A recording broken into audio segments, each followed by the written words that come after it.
Hi friends, ఇదో చూడండి friends, ఫైనల్గా మనకి చలిమిడి పిండి వచ్చేసి ఇలా రెడీ అయ్యింది చూడండి ఫ్రెండ్స్. ఇందులోకి మళ్ళీ ఆ తెల్ల పిండి మనం నిన్న దంచినాం కదండి ఫ్రెండ్స్, అందులోకి వచ్చేసి మళ్ళీ బెల్లము కొబ్బరి వేసి మళ్ళీ ఈ పిండిలో దంచితే ఇలా రెడీ అయ్యింది ఫ్రెండ్స్. ఇది మనకి ఒంటికి చాలా చల్లగా చలువ అంటారు కదండి ఫ్రెండ్స్, అలా ఉంటుంది ఫ్రెండ్స్ ఇది. సో ఒంటికి బాగా మంచిది ఇది, ఆరోగ్యానికి మనకి అమ్మాయిలకు. సో తింటున్నాను ఫ్రెండ్స్.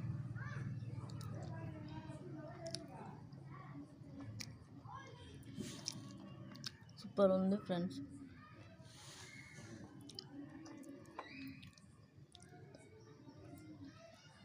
చిన్నది నువ్వులు ఉంటాయి ఇది.